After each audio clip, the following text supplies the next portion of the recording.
Aloha, malolele, bula, talofa, and Talofa. whatever else. Welcome everyone to another episode of the Polynesianized podcast. This is Tua coming in from South Central Texas, where it's a cool 95 degrees today was the high. Mm. Not our typical triple digits, so we'll take it. But that's a beautiful day Mm. for South Central Texas at this time. Here's another interesting video. I think Masi, I think you said you've seen this, but here's just another kind of preparatory video just to kind of look at the widespread nature of these ruins, not just in Tonga, but throughout Polynesia, and why we kind of have the claim that there was a Polynesian nation at some point, and there Mm-hmm. was a cohesiveness of religion, politics, leadership, all that Language. stuff, Yeah. language, familial ties. But here's another interesting video just covering various different structures throughout Polynesia that are attributed to the Tongans or the Tuitonga. Let's put it that way.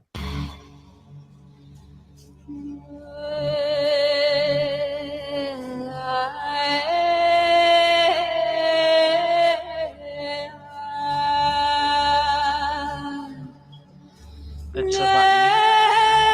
Mhm.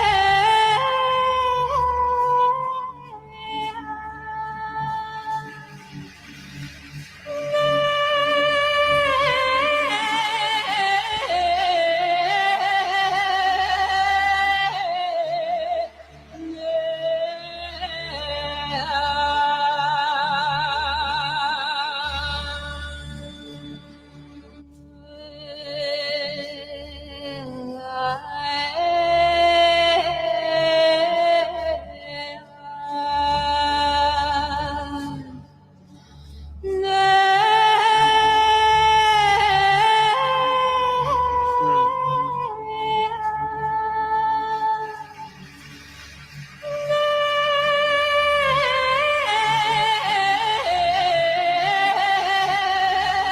Some of these are pretty massive.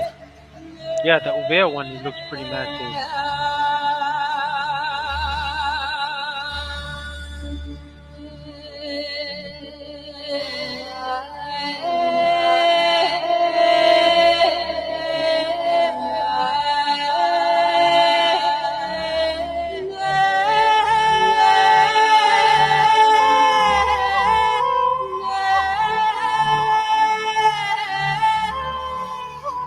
Tahiti.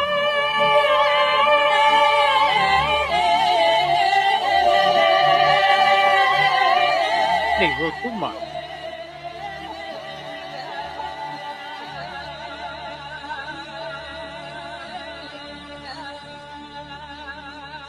Kiripa. Hey, there's the ones for the Cook Islands, Yeah. the Eastern Polynesia. Yeah.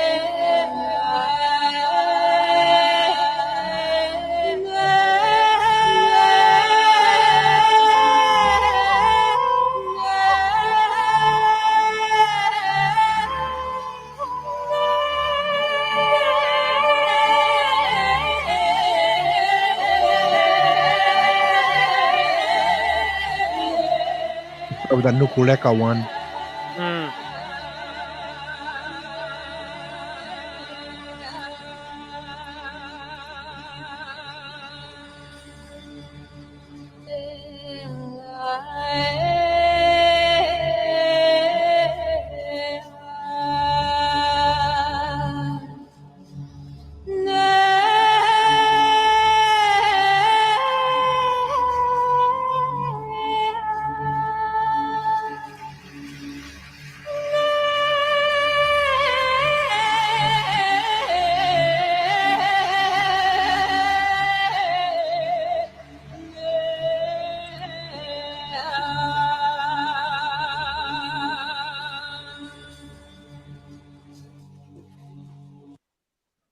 Mm. Interesting. Yeah. Yeah, any thoughts, comments? No, because I know we've been getting a lot of questions. Where's the Tuitonga influence in Eastern Polynesia? I think we saw Cook Islands, we saw Tahiti. So there's a lot of the some of the influence from the Tuitonga, and that's just another evidence of the vast influence and empire of the Tuitonga at its peak. But it's pretty cool. Yeah, I mean, and that's. I think it's almost indisputable that a Tuitonga influence throughout Polynesia exists, right? I mean, it's Mm. you have to be lying to yourself to be like Yeah. that Well, didn't exist. even to say that Tuitonga was only Western Polynesia, it's Yes. it's pretty crazy Why? when you Who don't said? say.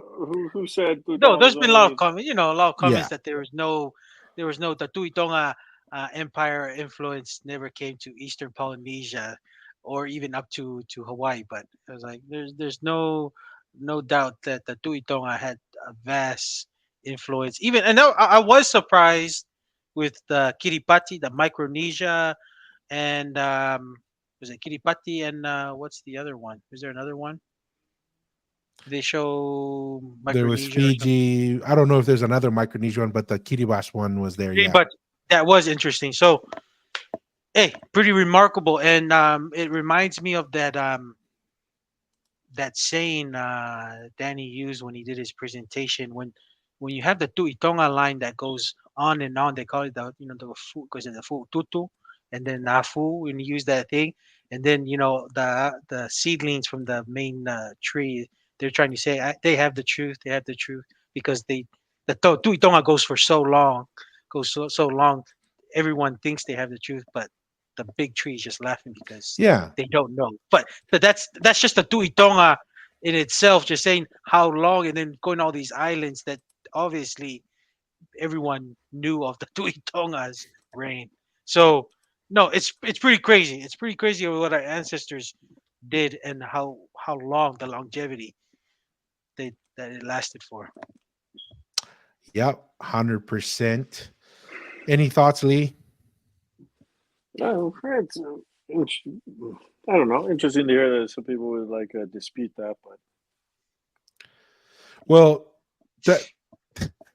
the people who dispute have this philosophy. There was the Tuipulotu or the Tuifiti that existed first, and that's where our kingly type of government and religion from. comes from.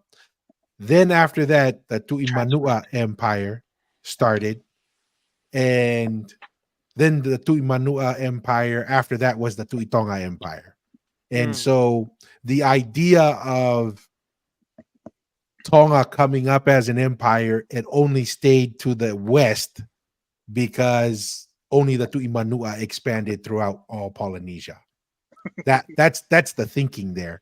A lot of it is kind of like every time we have these conversations with people like our brother Jay here, we have covered multiple studies, scientific studies, and because they always say, "Well, where's your evidence?"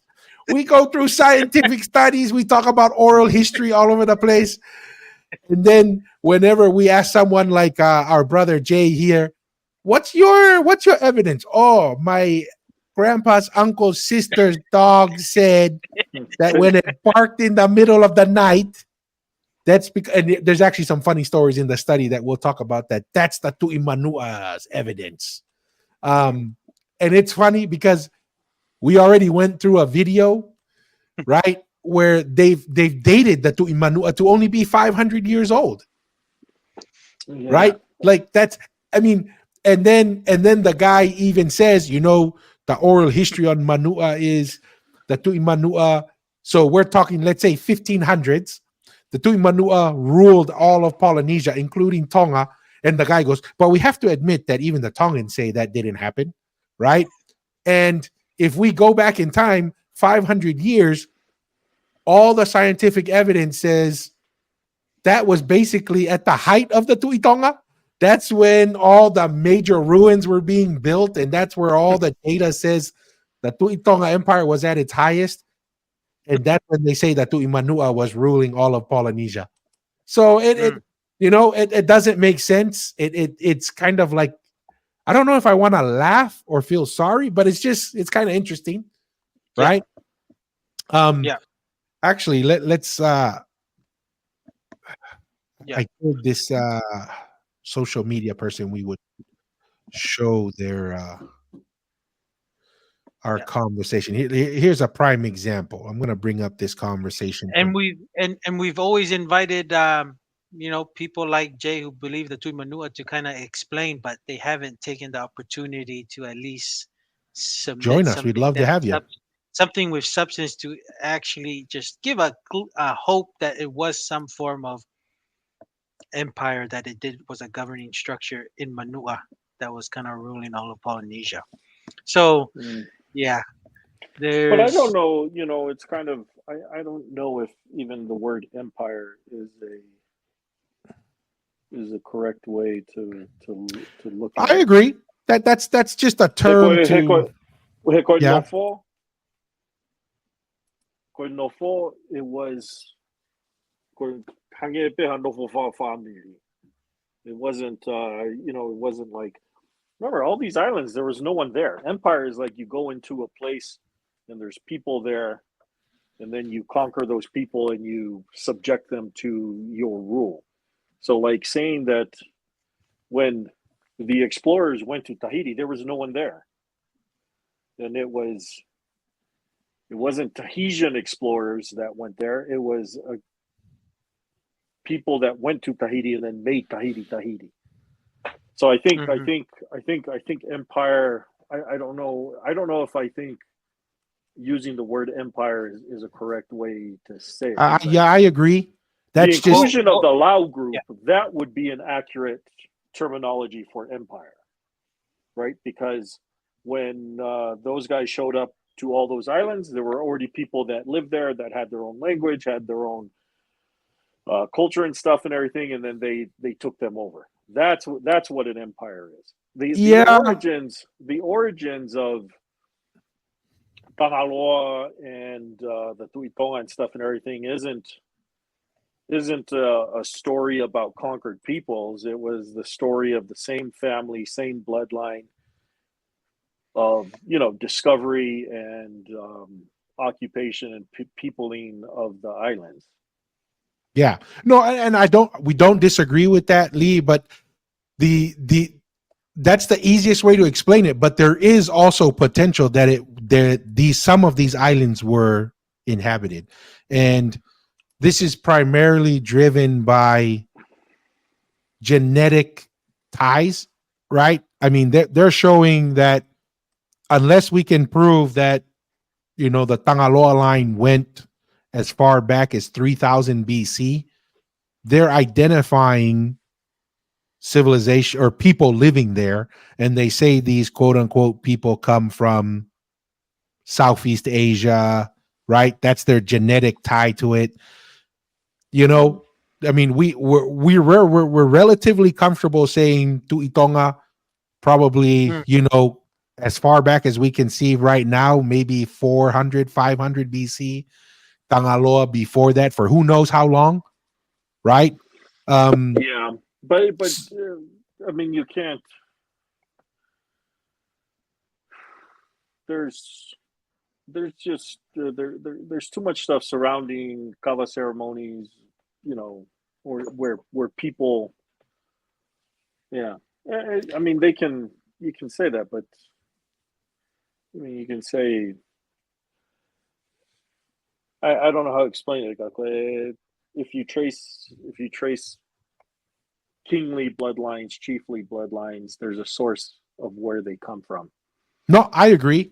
I mean, there's so many different theories out there. The one thing I can say with relative confidence, whether there were people there or not, Tangaloa and Maui brought the knowledge and the technology and the political and social stability to create a network of islands and people that were connected through familial ties, through political and social and linguistical. There could have been people already on some of these islands, and that's a way to say, hey, because they can find certain settlements there that are 3,000 to 5,000 years old. What's the Nukuleka one, Masi? Do you remember? 3,000 BC or 4,000 BC? Not too sure of the Um, date, but yeah. Yeah. So I No, I mean, don't think it's not 3000 BC. It's about 3000 years ago. So it's about like you can say like it's about 1000 BC ish. no, I I don't. want to I don't. say, yeah, maybe either way. But let's say with what we know about the Tuitonga, and we don't know how long Tangaloa was in power, right? With Yeah. Maui, we watched a video where a guy looked like Masi was mentioning earlier. He's saying you could make the case that the Ha'amonga is potentially tens of thousands of years old. And we don't know. I mean, you know what I mean? So Mm.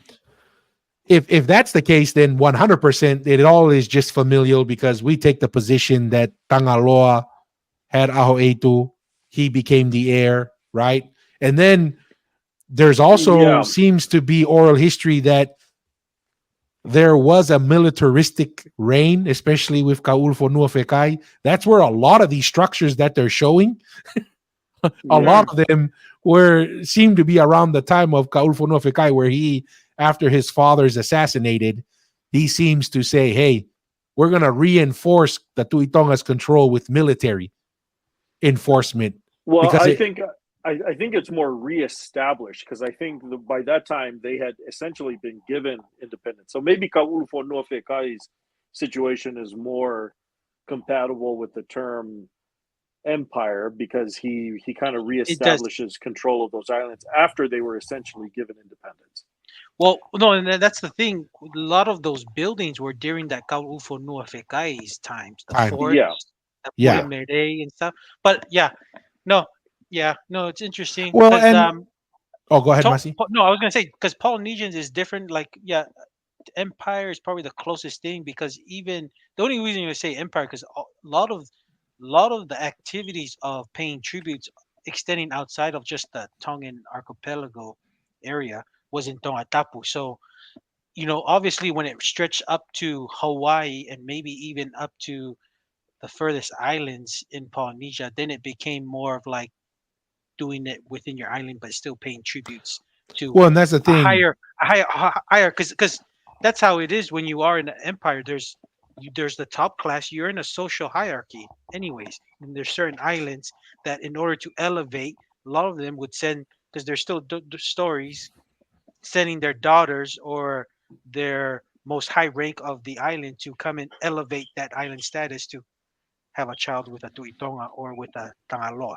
which is the Toga. And even Danny touched with it that there's a road somewhere in Maufanga during the time of the Tangaloa area called the Toga Tufa, with which was a common practice. So it was, I mean, unless there's some other word you would call, and then obviously what you said, Kaulfo Nuafekai, then it changed from high ranking of your rank of certain families, then it changed to like enforcement military style with Kaulfo Nuafekai. So that's Yeah. and that's where we kind of just say with the whole empire kind of thing because it looks like the strategy changed instead of being the most knowledgeable and let's just say most advanced society, and then it kind of changed to okay, we're still getting assassinated. We're gonna enforce our. We're gonna. It's not carrying over. Tagalawa got assassinated, and then Kalufonua creates a new dynasty while he goes on a military rampage. That's what it seems like. But Well, yeah, and it was, I mean, and that kind of stems out of, it's not that they were given independence, they were given more autonomy because the Tuitonga said, hey, rather than you guys coming twice a year to Tongatapu, right? Yeah. You have regional families, extended family that they pay tribute to. That's where where we kind of talked about Tapu Tapu Atea, right? In the Cook Islands and in Tahiti, where they had these places where, they say, hey, we came here to give our tribute and sacrifice, and said it's tied to Tangaloa.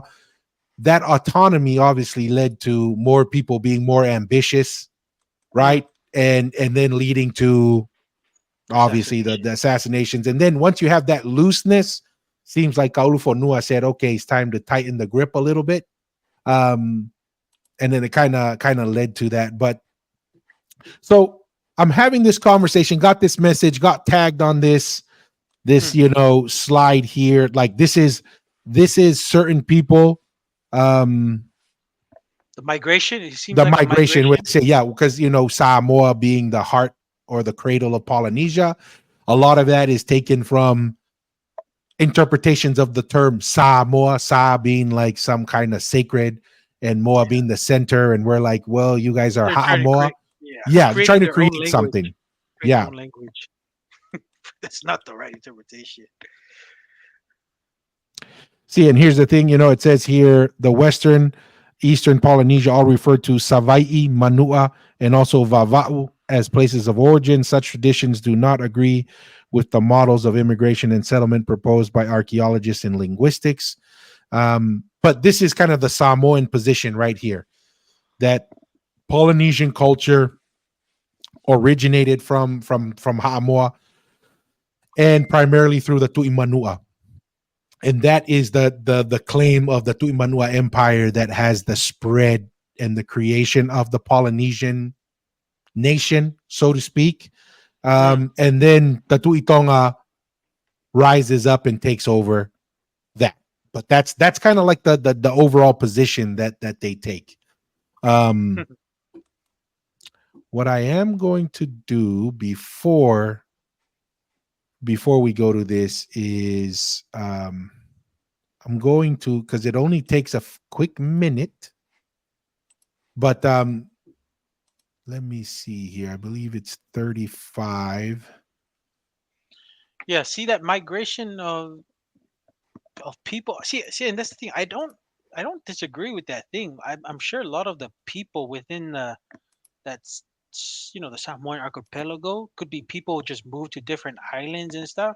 I don't disagree with that, but to say it just doesn't make sense when land wise and ruins and just the oral history. If you just tied those three, they're not they're not the older to be the origin of Polynesia. That's all I'm kind of saying. Yeah. But I don't disagree with moving people. That Samoa has a lot of the people that's moving from Upolu and Savai'i to other parts of Polynesia. I mean, I'm pretty sure of that because even Well, all of Hihifo, most of Hihifo were settled by Samoans with the Tui Kanupolu. So that's why I'm not shocked if they're moving a lot of people in the Samoan archipelago to other parts of Polynesia. 100%. And let me see if I can come back here real quick just to show the conversation I was having with this person on social media. Go ahead, Masi. No, I am interested. Whoever came up with that idea, saying that Sa was sacred and then Moa was center, because that is crazy. Because even they usually use the Sa for like family names. They go like Sa Tangaloa, meaning more Mhm. like the correct translation for Tongan. When they say Ha, it's more of a clan, a family Yeah. clan. So I don't know. Yeah, that's interesting to Yeah, and translate. especially when we looked at the Manua flag, what do they have? They have a Moa, Moa. right? Yeah, Which would fit they what have a we would Moa. say Hamoa. That Yes. with that, and this is kind of like Masi going along with what you're saying. The response I gave is I'm not against the flow, but they are Yeah. missing one major directional flow of migration, and I guess you see it too, and that is it went from here, from Tonga Yeah. into Samoa, and the Tu'itonga spent many years, and it would make sense if you're going east or up north, Yes. you would stop in Samoa or Yes. Ha'amoa on your journey. So Yes. that was a lot of the conversations there, and I told him, and I'll pull up the video here real quick. It's archaeologically proven that the Tu'imanu is only 500 years old. So Jay, we'll bring this up for you again. We've shown this video multiple times before we get into the article, and then I asked them same thing. Invited them to join on the podcast. I said we were gonna walk through if he was okay with me showing his comments. So we're not trying to Yeah. take advantage of him or her in any way. They said absolutely. And I invited them. Hey, we're going to do the live at around 9 p.m. Would love for you to come and walk through this Yeah. presentation to present the position. So yeah, that's Yeah. that. They're missing that part, the flow from Tonga, because that's the I origin. This is just some of my personal thoughts on this, but I don't know because I think we can find similar situations in the Bible. But I think in that transition after the time of Tangaloa, I don't know if there was, and this is completely just my own Opinion. yeah. Well, I mean, these are just thoughts, right? These are just thoughts. Okay. That remember, Eitu was what was the youngest or one of the younger brothers, Yeah. The youngest brother. Yeah. right? And so, if you have a situation where the heir to power and authority is assigned to a younger brother, what happens? What generally happens with the older brothers? They get Do they jealous. have- They lose. Yeah, They do lose they their entitlement. happily do they happily say, "Oh yeah, you take my younger brother over here, we'll all bow down to him"? What story sounds super familiar to that? Multiple biblical stories line Yeah, up. with multiple biblical, right? The Joseph, the code of that. Israel, Jacob, Joseph, right? So you even have Cain and Abel. There's Yeah. endless stories. yeah, there's right. So what happened with Jacob and Esau? Right, Jacob ran from his older brother because he thought Esau was going to kill him. Same thing with Joseph, right? They were going to kill him, and then the older brother convinced them not to kill him. We'll just sell him into slavery, and then you have all of that stuff. So the I wouldn't be surprised if the first major rivalry between Tonga and Samoa emerges when one of the older brothers decides not to align himself with the assignment of political power to his younger brother. And that's where maybe some of these major divisions actually come into play. Yeah, possibly. But the only challenge with that is Tangaloa, from our perspective, is not from Samoa. He's from Tongatapu. Yeah, but I'm pretty sure if you asked him, he's not going to say, "Well, I'm from Tongatapu," or "I'm from." He's like, "These are all my places. This is my home. All these islands are my home. They all belong to me." He's not going to say. That's like saying, "I'm from the living room and not the kitchen." It's like, this is his house. He owns all of it. No, understood. But there's still a main location. There's still a capital. There's still a center. And the center, the center is, I mean, the age of the settlements and everything point to that the settlements were in Tonga. And I mean, this is just, you have to go along with the history of who was assigned political power, and then, I mean, we can point to the areas that are the oldest known settlements in Polynesia. I mean, that isn't. I mean, currently that can't be disputed, right? I mean, until they find evidence. I mean, you find it. You find it with language, okay. You find it with the archaeology. You find it with the carbon dating, the testing, all of that stuff that goes with archaeology, and then you find it with the oral histories as well. Yeah. The only challenge is if there were people pre-existing on the island. That's why I'm saying, like, to me, there is a slight chance that there were already people on these islands. Let's say in theory that the genetic material, even though one could make the argument the Polynesians were migrating and, intermingling with all these people, but there is a slight chance there were already pre-existing people on those islands.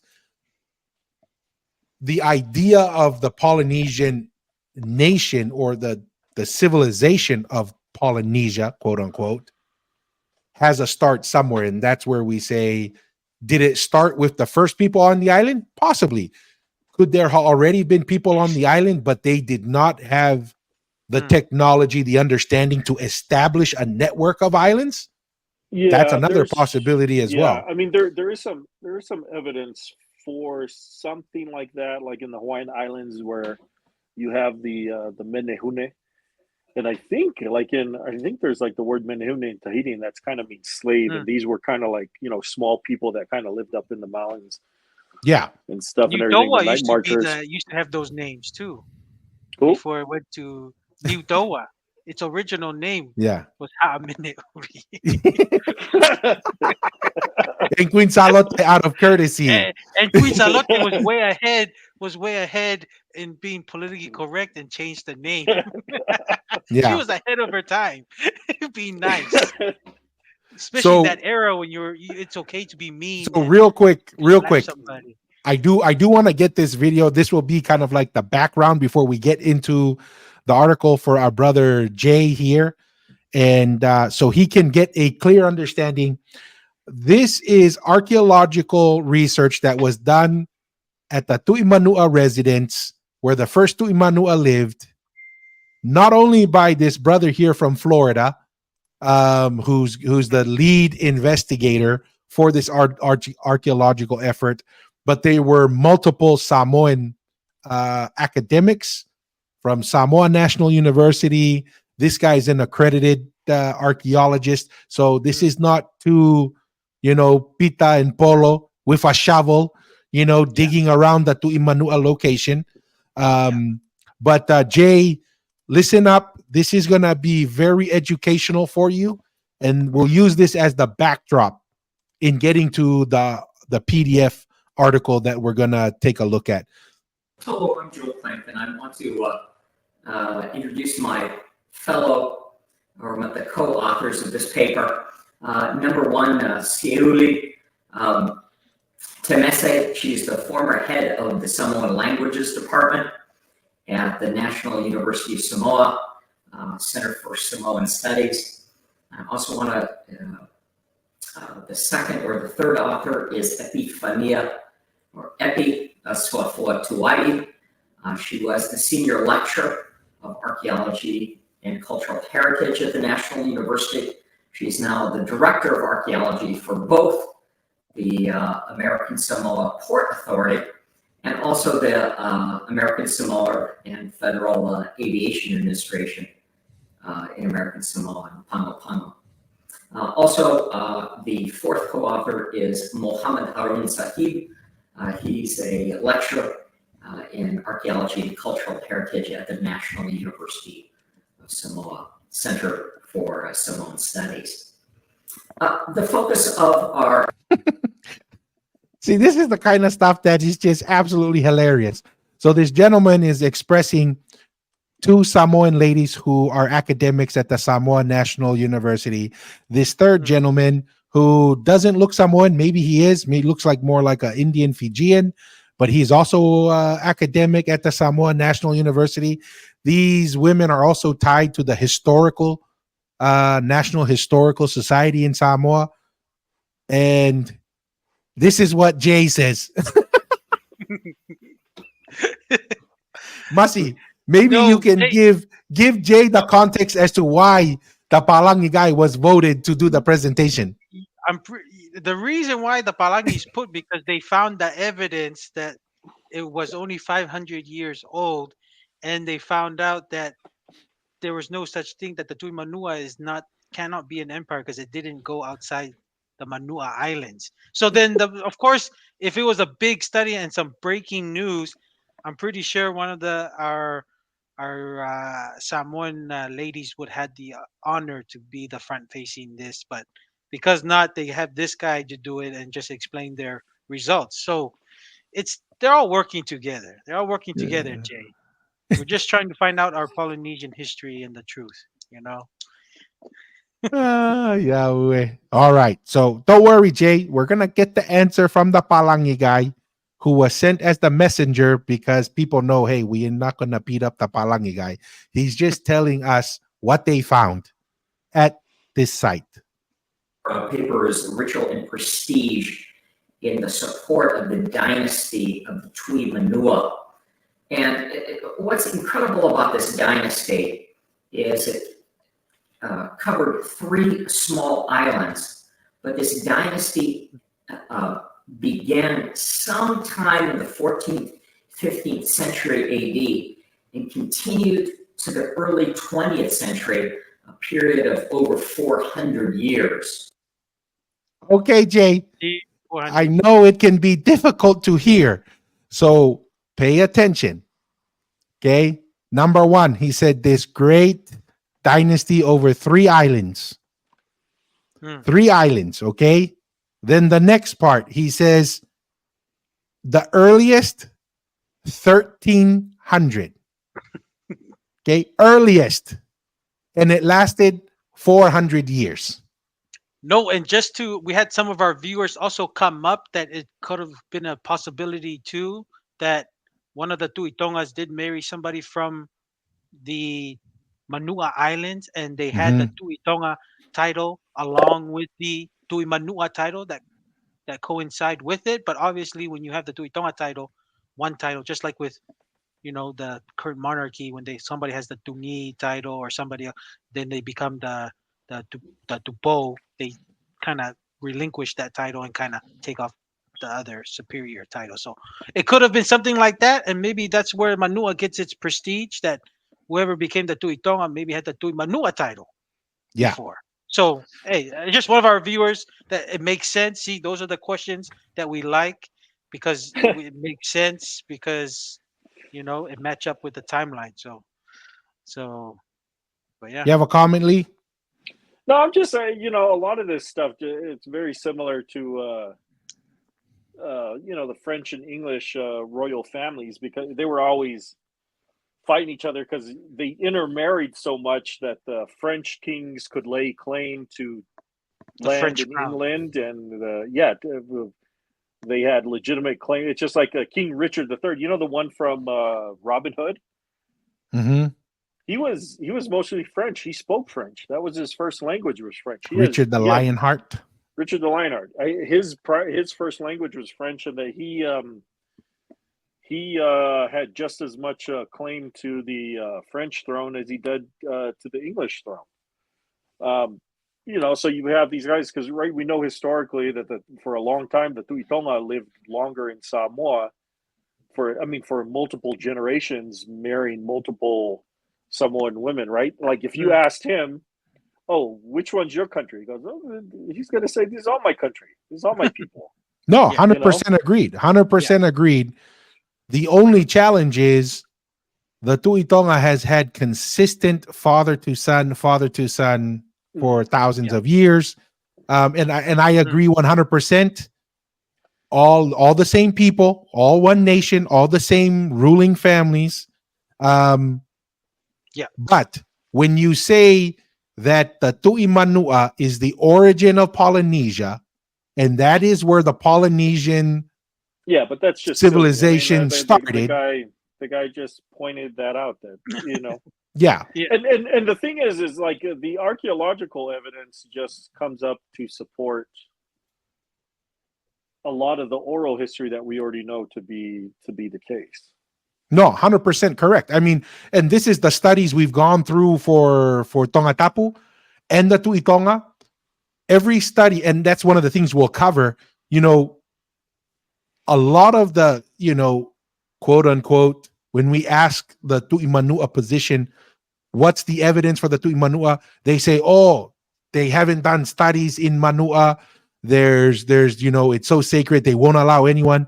Well, in the article we're going to look, there's been several studies done in Manua. This gentleman here in his paper, he talks about and he highlights all the different areas in Manua that studies have been done, and they reference it.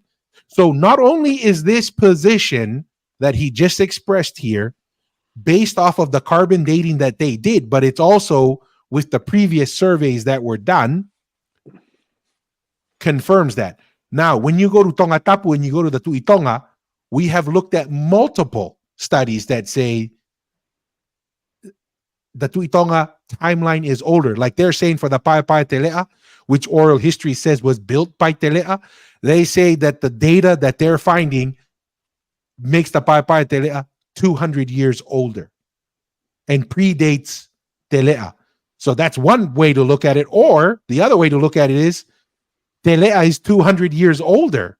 They were missing than what they're thinking, and there are people missing in the Tuitonga lines, and so that's what we're trying to kind of get an understanding here, is because the problem is this: Fiji says Polynesian structure and civilization started in Fiji. Samoans say that. You have people in Tahiti saying it starts in Tahiti. Yeah, then- but I mean, all the Fiji one doesn't make any sense because Fijians were always considered outsiders. You know, if nobody Yeah. considers their father an outsider. If Fiji was the father of Polynesia, then you know, I mean, clearly, in the archaeological evidence again, kind of supports Yeah. that as well. We understand Hmm. that they mixed a lot, right? They Yeah. mixed a lot, but no Fijians were considered outside, you know, kind of, yeah, Yeah. they were just considered. No, I was outsiders. gonna share some of the oral history I heard about the word motu and how it came to be, and why I'm leaning towards that Polynesians, whoever from the Americas, from Waihi came, instead of the Polynesians first, because apparently the word motu was a word created over time from Moloki and tutu, because when you were the first to the island, you're having a bunch of weeds and stuff Clamming it overgrown, down to burn. climbing it down. So you're moloki and you're burning stuff like when you do when you have a creating paddocks for your agriculture stuff. So if you want to make something livable, the first people that came would moloki and tutu to make it livable. And over time, when you say moloki motutu, over time you just created the word motu, and with like that island, meaning that you kind of You moloki know, and tutu to create. So that's the yeah, oral that's history that I've actually heard. well, I don't I've heard no, about motu.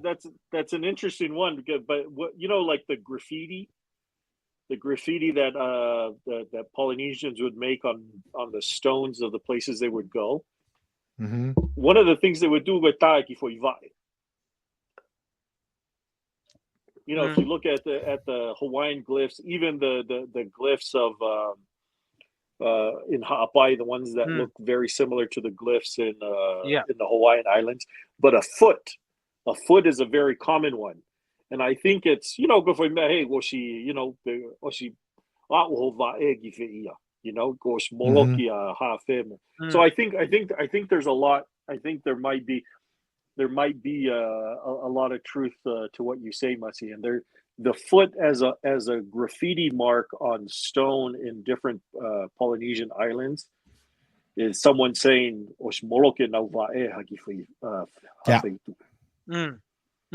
Yeah, no, so that's what I'm saying. And then Fiji, to my understanding, was the only place they didn't moloki and tutu because there were already people there. But from Uvea, Tuna, like all the other Polynesians up to Hawaii were all moloki motutu.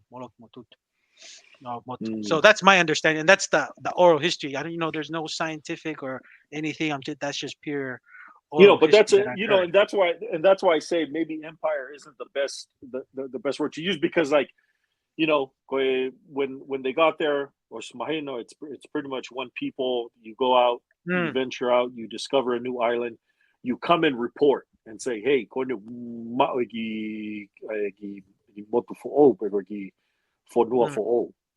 then they would say, okay, you take your people, stuff and everything, and then you receive certain rights as the discoverer and the settler of an island. But that's why in a lot of the kava ceremonies, for a lot of these places, right?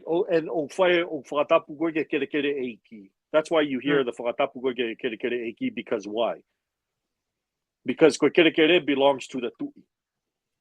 So even though, and this is also very true in the Hawaiian Islands, the land always belonged to the highest ranking person there, and then they had the right, every time a chief would ascend, they would redistribute who could live there. But in those kava ceremonies, the reason why they would pour out a little bit of kava was, in our understanding, because belong to the Tuitonga. Yeah. And the kava is really Representation. that is the covenantal promise to the king and the land. Yeah. Right. It's that measure of devotion and so forth. So yeah, I mean, and that's once again the consistency of the kava usage across Polynesia promotes a single uniting civilization. You go to Melanesia, they have different names for kava. I'm not sure about Micronesia, but it doesn't seem like Micronesia overall has unifying usage and structure around the kava ceremony. So there's a uniqueness to the Polynesian structure. You know, just want to walk through some of these highlighted things just real quick. This is the gentleman who's the principal investigator, right? It was is a territorial archaeologist for American Samoa. So this ain't no Tom, Dick, and Harry sitting around nowhere. He recognizes the Samoan organizations and academics that were supporting him in this effort. And then right here, just on the abstract, an archaeological survey for prehistoric and historic properties covering approximately 60 acres was conducted above the current village of Ofu on the western coast of Ofu, Manua Archipelago, for the American Samoa Historic Preservation Office. So once again, this was done specifically for the Samoan government and organizations in American Samoa. So this is, and like I said, look, this is a massive study. This is just kind of showing where the study was held from June through July of 2018. So this is relatively new. Yeah. An archaeological survey led by the principal investigator was initiated across the 60 acres. The principal archaeologist and field workers surveyed the site and reviewed archaeological data with their years of experience in academic or professional archaeology and related disciplines. So it goes through the credentials of not only the lead investigator, but also the Samoan academics and support as well.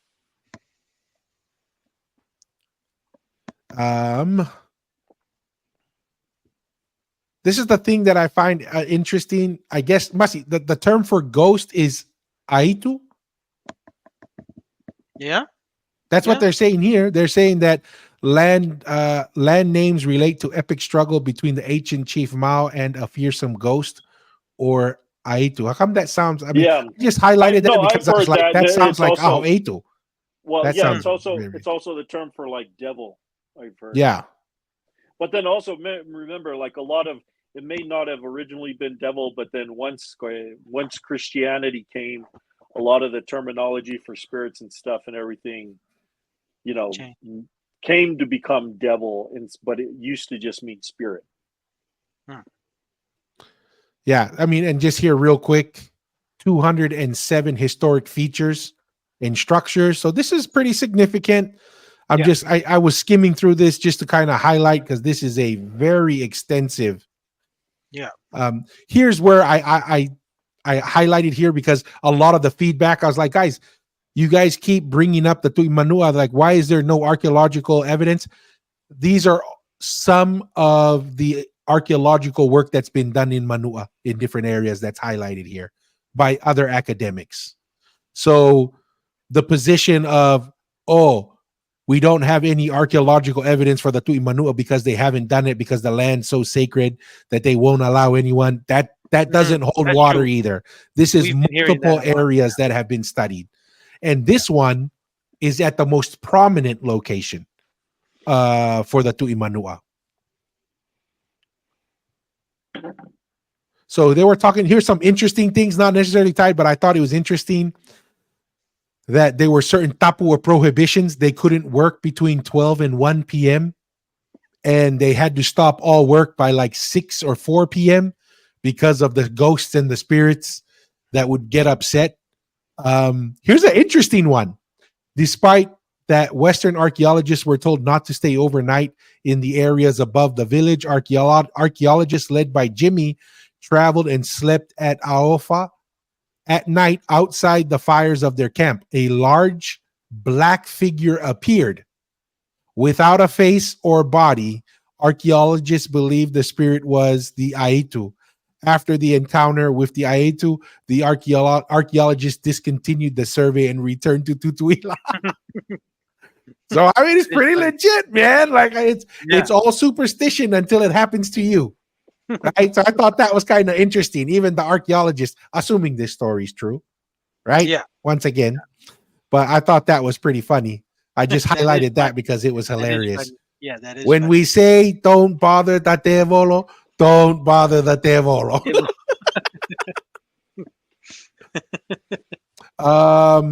Once again, a map of Tao showing major sites prior to surveys and excavations. Go Tao, Once again. Masi, eh? Yeah. Many locations here, right? Yeah, That have had some excavated, work yeah. done on it. Hmm. So right here, the first published archaeological field study was by Jack Golson, 1969. Later archaeological research included several large projects in both Western and American Samoa. The Samoan archipelago has been of great interest to Pacific researchers, especially after the retrieval of ancient ceramics and later by Green and Davidson. It was not until Green's work that a more complete sequence of Samoan ceramics began to emerge.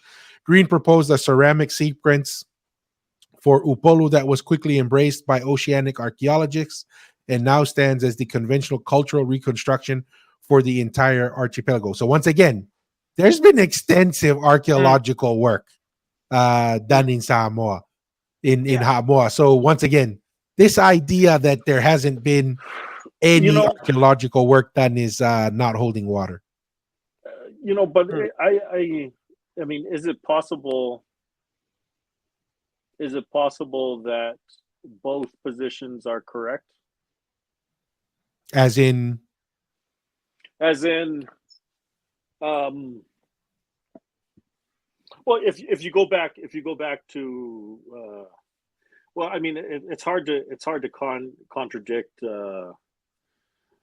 It's hard to contradict the archaeological evidence that we have so far. But is it possible that Aho'etu's older brothers were actually lived and resided in Samoa?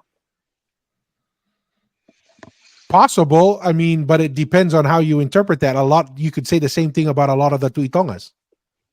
And some of Well, them yeah, did live. no, and that's so if they are correct that right, because who were Aho'etu's older brothers? We don't know exactly, do we? No, we but know we those. We do know those that were made into the Farefa. Yeah, for him. that wasn't all of them, right? Because there was a bunch. No, yeah, I guarantee you there were a lot. yeah, and I mean, I guess Well- yes, but I guess the primary question is two things. Does the Tuitonga predate the Tuimanua? And did No. Tangaloa live in Manua or did he Oh live yeah, on Tonga yeah, Tapu? yeah. That's the core questions. Everything else besides those to me are really don't care. Right? No, because you Tuitonga have, lived right. multiple generations in Ha'amoa. I don't care. That's fine. Yeah, because Yeah. it was you had Urakimata, and Romu, right? Yeah. Right, because so the Nofwaipea Romu Eiki, because he was the older brother, but Urakimata was the first, right? And the first face that I see. Yeah, that's who the title's going to. Yeah. Yeah. And No, so you have- 100%. 100%. Right. So who has, if you want to, let's say if we were to take that situation between Urakimata and Romu Eiki, okay, and if you had a dispute over,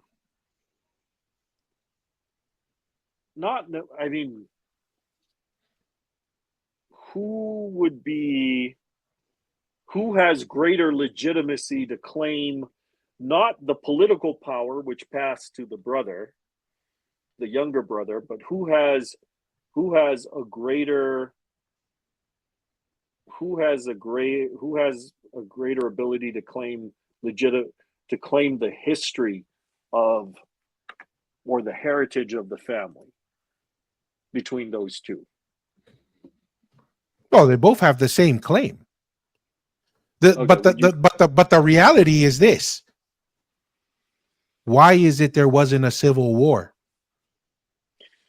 Man, because this is, and Well, there was a civil war when you come to like Kaulufo North Dakota. There were wars and stuff. And No, no, no, no, no. I'm talking that's civil war over, you know, who's leading. I'm talking about a civil war between Ulaki Telea But, and and- Lomoeki. Yeah. Well, okay, because I've heard this. I've heard this amongst title holders of nobility. That the older brother has said, you know, because I love my little brother, if he wants the title, I'll let him have it. And it was more important between the brothers to maintain their relationship, and that the love that they had as brothers superseded their desire for power. Yeah. And Right? and we've seen and known examples of that, you know, probably throughout our lives and stuff and everything. So I would probably say that the brothers probably said, you know, I mean, I love him. He's my brother. I love the people. I don't want them to die. So, because if you're Yeah. fighting each other, you're not fighting strangers. You're fighting people that you grew up with, people that you know. no, understood. But look at Europe. Europe were doing that. They were killing each Europe other's is brothers. massive. Europe is massive. Like we are, you know, this is an island. You can throw a rock and hit the other side of the island. No, understood. But there are like, and it'll be mentioned here. There were wars nonstop in Ha'amoa amongst themselves. So what I'm not disagreeing with you. What I'm getting to is this: the stability and the understanding of how the civilization works and functions is what provided that. It's much more than, in my opinion, it's not by accident that they weren't more civil wars between brothers, because you can have multiple claims. We've even discussed that a potential option is, you know, we've considered maybe the Tui Manua was an older brother from another situation, and that's why the Tui Tonga said, And that's what I'm yeah, saying, we're not gonna go mess with the Tui Manua because he's a close relative. That's a real possibility as well. But what I'm gonna say is, it's more likely than not, because nobody Yeah. became a Tui anything unless they were closely related, right? I mean,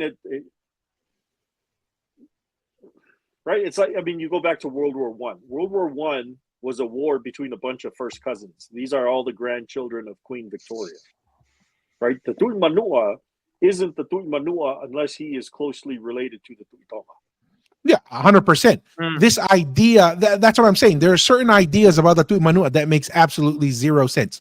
They say the Tui Tonga had no power and couldn't conquer the Tui Manua. And I'm like, are you serious? And we'll see here, the Tui Manua was multiple times attempted of raids from Western Samoa, the Western Samoan Islands, right? This is why this gentleman here at the beginning of his video says the Tui Manua dynasty were over 3 islands, the 3 Manua Islands. That's the majority of the time and energy of the Tui Manua was on just those 3 islands. Yeah, but they don't see the power of the Tui Manua was from his bloodline, not the land that he ruled, and that's why, you know, he's probably related to Oku Eikenetoto.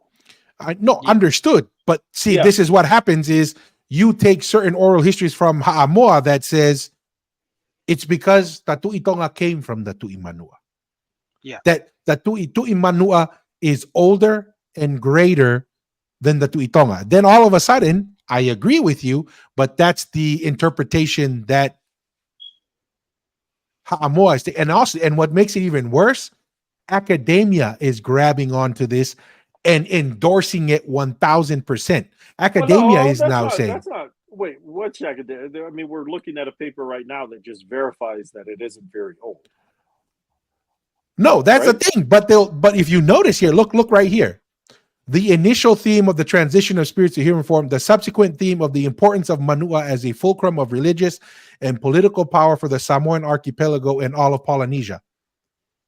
They still reference, even in the video that we saw, they still say that, hey, the Tui Manua had such great mana that he told the Tui Tonga what he could and couldn't do. Even in this video. And it's going off of that. And then you go to Augustino Mahina, you go to Tevita Kairi, you go to all these academics that have PhDs that are speaking in all the Pacific Forum, whatever, academia, they are pushing this. You go to TEDx talks, they are pushing this. So in a sense, academia, it's just like climate change. A lot of the real data says it's not really for real, or it's at best Yeah, not well, clear. yeah. But the majority of the academic and the scientific world says it is. See, like right here, first Manua is important in Polynesian legends as being the first islands of creation. The creation story indicates that Manua was the son of the deity Tangaloa, and that Manua means abraded. When the child was born, the deity asks, whatever that is, Masi in Samoan, you want to say that? Sea le mea o manua tele ai le nei tama. Or why is this child so greatly wounded? Thus, the child was known as Manu Atele, or great wound. Also, the children of the deity Tangaloa were the sun, moon, the moon, sun, Samoa, and Manua. So, once again, they just say it's only 400 years old, but then now Yeah, they're saying They this. go back. They go back. And this is the thing that Masi and I have noticed.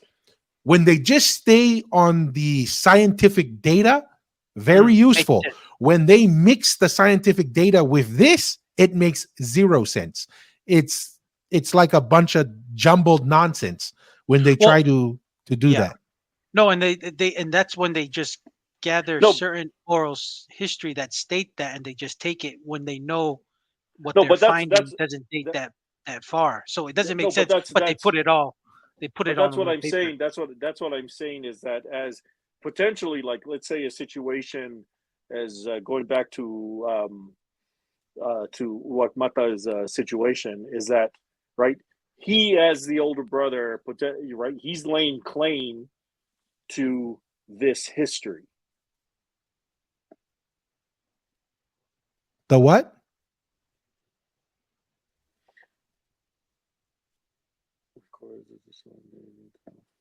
So yeah, I mean, let's go through some of this.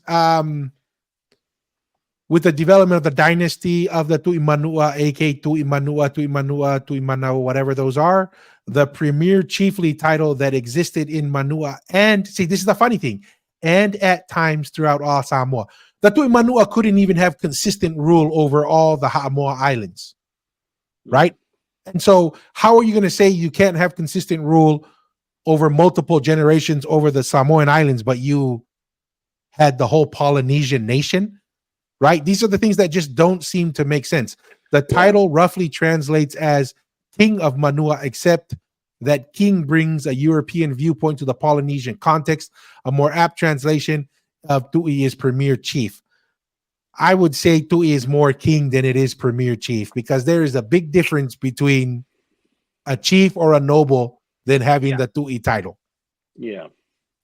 Um, No, but I this is where the Tu'imanua being the older brother of a Tu'itonga makes sense, because Neongo Eiki ni Toto, he goes and stays in a small group of islands away from other people, so that he doesn't put himself on a collision course with the actual political title holder. yeah. Yes, Does that that's what does we that fantasy does that make expecting. sense?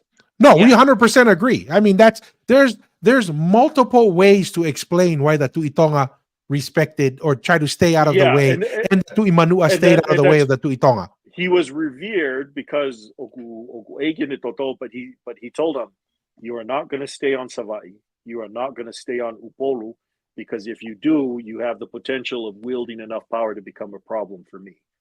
Well, and this is the thing, and I don't even think it's that hostile. It is just a general understanding, because, like we said, like the two brothers for Urakimata and Lomu Eiki, if Lomu Eiki really wanted to cause trouble, he could cause trouble. He could Create go chaos. back to Ha'amoa. Yeah, it's the same thing with Yeah. Laufiri Tonga and Tupou the First. If Laufiri Tonga really wanted to throw Tupou the First under the bus, he could have. Just cause trouble. Yeah. Just cause trouble. He doesn't even have to win. He just And the says, Palangi I'm not win, going to yeah. allow Tupou the First to be king, right? Yeah, I'm going to cause chaos, and then England takes over, and I'd rather have yeah, England. that's why. That's what Fiji did, right? That's what Takombao did. I mean, Yeah, but you had that. Yeah, see, and this is why Tonga was unique, is because the Hawaiians couldn't stop fighting each other, and even in Samoa with shoot, who were those guys? Masi, Tuna and that's how. Fata and No, Hasavea. no. I'm talking about that led to Samoa being split between the Germans Oh and yeah, the the English. Maria Toa and the Mata Afa, who has the Mata Afa, and also Yeah, he the got exiled to Tupua. the Kiribati Islands. Yeah, where did he Oh, get Kiribati. Oh exiled? no, Lawaki. There's a guy, Lawaki guy. Who got exiled? Who got exiled from That was Samoa? Yeah, he got sent to Siam. yes, Was that that was the during the Samoa guys? yes. That's the Lawaki guy that has close connections to Tonga. But yeah, he was the one that's kind of was fighting against the people who were supporting the Germans. That was for Samoa independence, and they exiled him. Yeah, I mean that was kind of because they're they couldn't let go of their petty squabbles, and that was the difference between Kupo the First and Laufiri Tonga, is that they understood they had a greater responsibility and they had a much deeper experience with leadership. Yeah. No, and that's what I was referring earlier when I was asking the question, that the fact that Uluwatu Mata and Lomu'eiki didn't result into a civil unrest, it is exactly that. It is thousands of years of history, of culture, of understanding of how and why leadership is the way it is. Is the reason, is the whole reason that happened. That doesn't happen by chance, because the normal is go to chaos. The normal is to go to chaos. It is not the norm to maintain stability. The norm is, you know what? May the best warrior win. Well, and that's contributed to the many years of stability under the correct. Tu'i Tonga, because you don't just get that out of nowhere. Yeah. Because if you have other, our really close relatives, pretty much I still mention the Tu'i Tonga Empire still decaying and crumbling, and your other islands are having civil wars, and then the Palangis would just come and just establish a government, just take over. But Tonga is just unique because when you get smaller and smaller, and you're like, okay, it's only us, but this is where the cultural was probably the strongest. So obviously it was still maintained because we didn't fight amongst ourselves to the point that we lost our sovereignty.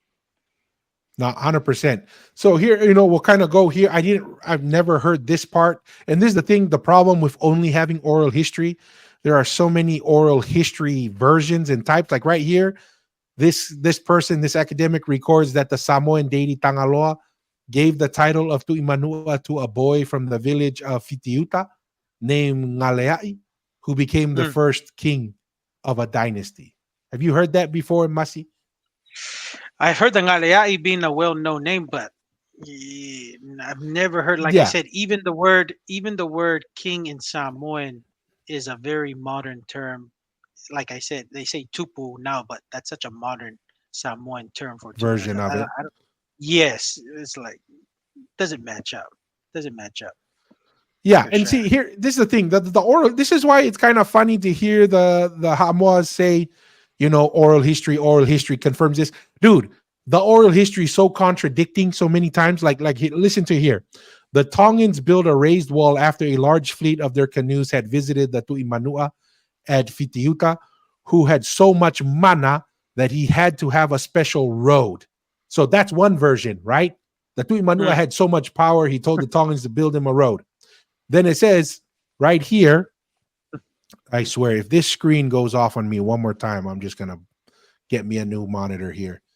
However, other cultural histories note that the road was built by Samoans and Tongans after the Tongans defeated Fitiuta as a sign of Fitiuta's subjugation, but that this road was probably built by Tongans and Samoans under Tongan supervision as a gift from the Tu'i Tonga to the Tu'i Manua. The road increased the effect of the king's power both materially and psychologically. See, once again, even the oral history within themselves are Yeah. contradicting. No, and So- this is where I think we do ourselves a disservice in trying to view this stuff when we should probably understand the relationships that these people had Mm. at a greater level. You know, because I mean, they were closely related. We know that. We know Sibling. that for a That's what we fact. kind of, and that's kind of the theory we've kind of shared. Is it could have been a older Yeah. sibling that did not receive the highest title of the land during that time, but because he was the older sibling, sent somewhere else, just like what they Yeah. do with the Tupo, Tupo the first, Aremotua had a Yeah. son. What did he do? He knew the Hihifo chiefs because he was more of like the very influenced by the Upolu with the Upolu people and Savai'i people living in Hihifo. Their election of Tui Polu was very different to the Tui Polu, Tui Hadagalawa, and the Tui Tonga. It wasn't father to son; it was an election. So obviously, the influence was to Taufahau to be the next. Aremotua kind of knew of this, and then what does the Tui Lau happen to Maafu? He goes and leaves. His younger brother Yeah. goes to Samoa, and they kind of just stay there and do their own thing, Yeah. right? Until and everything gets settled. So that's what I'm saying.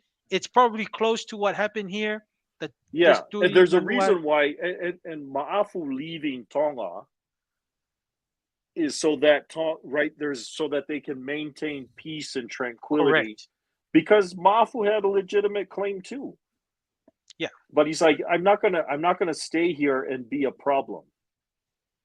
You know, Sayangeke Walu, so he took his guys to Fiji, and he says, I'm gonna make my build space, his world out make my over there in space in Fiji. Fiji. And to look at what happened between these guys, it I mean, I'm willing to bet that it's exactly a very similar, and that the show there was a show of respect to the Tu'imanua for because mahino koe whāmiri. Yeah. No, No, that's and the thing. That's we're not disputing that. The question is, the sibling is not the great grandfather. Yeah. The sibling is the sibling, Yeah. and not the Yeah. origin of the title. Here's some of the things that just doesn't make sense either, even within the article, right? He just says that the Tu'imanua, 1200 AD, but then there's mixture of this type of oral history.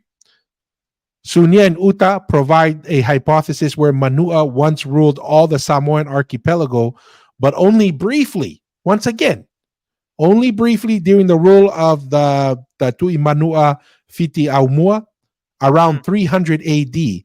The current village of Fitiuta was called Angae, where a cruel chief, Tule Mataafa, put a tapu, a curse on the large territory. Now, here's the funny thing. We just said earlier in his study that the data shows it in the 1200 ADs. Then we're saying there was a Tu'imanua at 300 AD. Yeah. Because he's referencing oral history. Yeah. The oral history is the only thing that's pushing this thing back. All the archaeological evidence says no, but based off of oral history, they're sprinkling in stuff like this. Oh, that's the thing. He's only taking a certain oral history. Mhm. Yeah, Exactly. well, I mean, which is right, if the Tu'imanua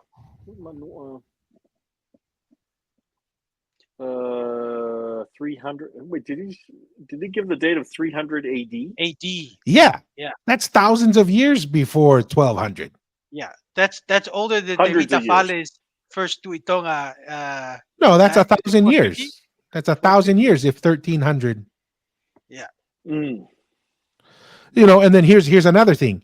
Further oral histories in Manua claim that the Tu'imanua at one time ruled Tonga, Fiji, and Rarotonga, but these stories are not supported by the latter locales, right? Recorded tala or legends where the lineage of the Tu'imanua was descended from the deity Tangaloa, and that the Tu'imanua was the head of the chiefdoms throughout Samoa. But then, see, this is all the contradictory stuff.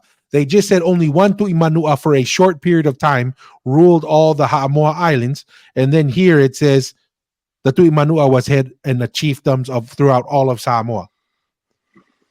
This is and this is all like the what they're doing here is they're providing all the oral history. They haven't even gotten into their actual findings that they actually find there, right? So they're just going over all the oral history here of, you know, Tangaloa always respect the Tu'i Manua, all of that history.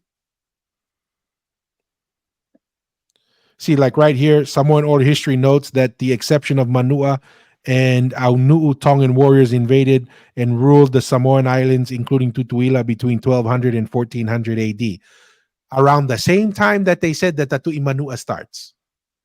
Yeah. Which does come back to Kaulufonua, right? Fekai going on his militaristic campaign, and then 5 generations living in Samoa. I mean, they mentioned this stuff of, but there's nothing in Tonga that shows anything that, you know, there's no nobility that ever had a tofia in Tonga, or, you know, I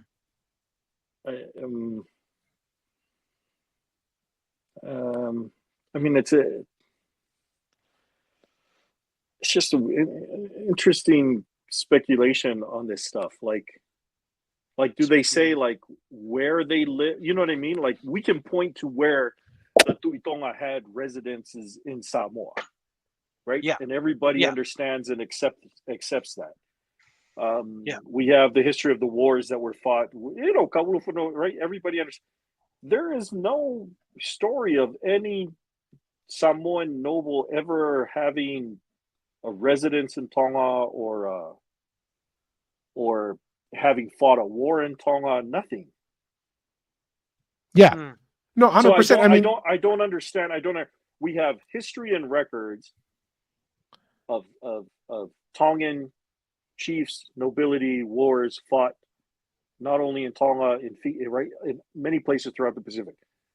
There has never been a single history record story of a army from any other place ever showing up in Tonga. No, but that's the crux of their position, Lee. They're saying it's so much before the Tu'i Tonga that's why it predates the Tu'i Tonga, and that's their escape route. Yeah, I guess so. That's why when we ask, what's the archaeology? Oh, it's oral history from my grandfather's sister's brother's pet fish that told me this. Yeah, it's like, what's the name of this place? You know what I mean? Like, it was named when the Tu'i Manua came with his army to Tonga. It's like, there's no record history, right? But there's and that's the thing. Even on Tongatapu, we have certain things that are named to the Samoans, but it's not the Tu'i Manua, it's Lakfue, right? Where the Samoan laborers put all their fues at, right? So if we have names tied to locations for such mundane things as that, there is no way in heck that we would miss out on a Tu'i Manua. Yeah, they were influence on Tongatapu. Yeah, brought as laborers. So I mean, and here's another thing here. It talks about also note the growing influence of the titles in Upolu and Savaii, as these titles holders controlled more land, larger populations, and presumably more economic productivity compared to Manua, as the Malietoa and Tupua families eventually attained leadership over Western Samoa, as noted traditional song Tamasese. Further, the high chiefly titles of the Tu'iaana, Tu'iatua, I don't know how to. Yeah. And Tamasoali'i became 4 constituent titles ascribed to the overarching title of Tafai'ifa, and for a period Tu'iatua, and by implication Tafai'ifa claimed control over Tutuila. Still, Manua remained independent and unaffected by interregional conflicts. The last Tu'i Manua, Elisara, allowed the American flag to be raised on Manua in 1900, although he refrained from formally transferring political power to the United States. So once again, it is regularly recognized that the Western islands were much more powerful and much more influential in regards to population, economy, and everything else. No, I was gonna say too, because even if they when they gave their timeline of 500 years, Upolu and Savai had very close ties to the Tuitonga and a lot more influence. So with Salamasina being older, because that Salamasina would be older. No, the Maria Toa would be older. The Maria Toa title would be older the um than the Tuimanua. If we go by the timeline on the data carbon Yeah. dating on the ruins, and Salamasina being a granddaughter, her mother being the granddaughter of a Tuitonga, Salmasina was one of the few to have all of the titles too. That was closely influenced the Tuitonga. So obviously the Tuitonga had that influence. Don't bother the Tuimanua, and that's why it was in a secluded area. Like I said, for an Isolated. older Yeah. sibling that had legitimate ties to the title, but for whatever reason, he wasn't chosen, and it could have been maybe something he did that he didn't. Tuitonga at the time didn't like. Sent back, spare him his life, and he kind of live out the rest of his days and his followers there, and that's what made them have that name. But Upolu and Savai seem to be older title wise if they go by Yeah. dating, carbon dating. Yeah. And here's the other thing. Here, it gets even worse. So it's not only conflicts from Upolu and Savai. Look at what they have here. Conflicting with numerous legends of a united polity in Manua are two renditions of Kala, where the three islands of Manua fought against each other. In addition to general references about wars between Ofu and Olosenga, each version of the Fo'usia account will be discussed from historic accounts and cultural histories. All iterations of the Fo'usia Tala involve the islet of Nu'utele and the coastal plain of the West Manua Archaeological Survey area. So even within the Tuimanua Islands, there are histories there, and they cover all the different histories, and they don't even agree with each other, right? Yeah. So once again, how can you say this is the origin and this is the unifying power throughout all Polynesia when even within the three small islands in Manua, there is no consistent leadership role until a very young Tuimanua, which would fit a lot of the other things of Tuimanua being directly tied to the Tuitonga, leading to that type of stability, because there was no stability in Manua Islands themselves. So not just the Samoa overall, but even within the Manua Islands. And then they cover all the oral histories. This is oral histories they get from people who live in Manua. You know, just like the Pulemele Mound, right? Yeah. Where here we have the academic saying, oh, it's some kind of religious blah blah blah, and then you go talk to the locals and they say, oh, our ancestors just told us this was for the Tuitonga. And this was built for the Tuitonga, and it was called the Pa'atonga, and it was built specifically for the Tuitonga. So once again, oral history by itself, not a reliable source, because there's so many conflicting stories. Yes. Well, oral history in recent times is still good, but when you talk about ancient history, oh man, yeah, you gotta go really deep than that.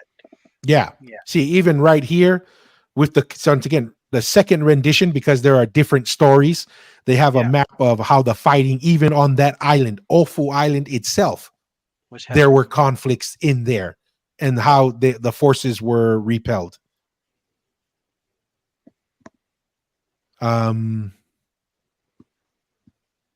Let's see here.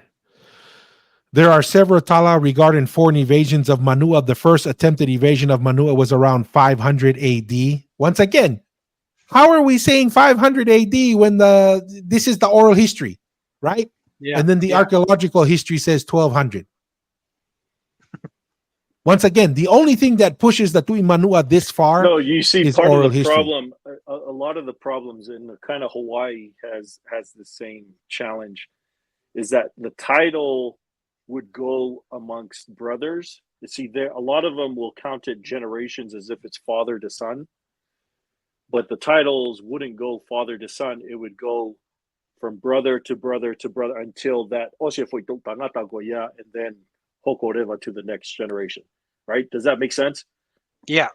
So like it would go like Danny to Uma to me to Utua to right until all the males of this generation are gone, and then it would pass to the next generation. Because Hawaii has the same problem, and a lot of people look at that and they try and count it as a generation from a father to a son instead of brother to brother. Yeah, So Was that's that- how you get these dates.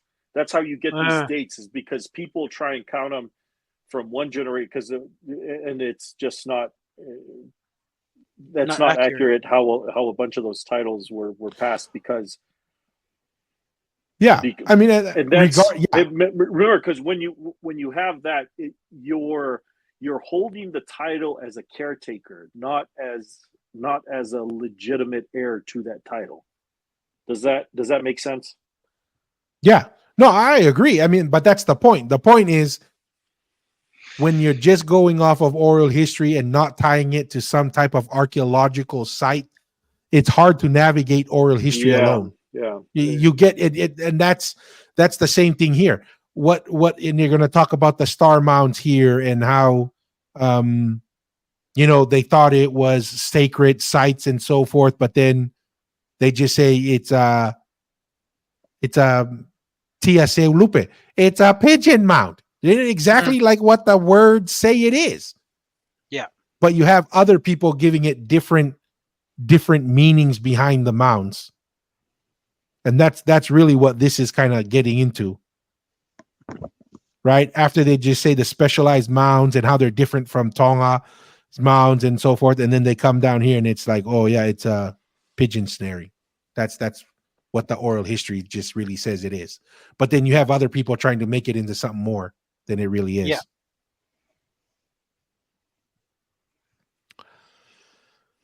I think this is where we ended, just on the review there. They haven't even gotten to the actual data. But I mean, the reality is there is very little. There has been two things. These are a few things that we can take out of this story. There have been multiple archaeological studies done in Manua. I've seen a lot online saying, oh no, they haven't done the studies, but once they do, they're going to find all this stuff. My Samoan Manuan brothers, they have done significant studies.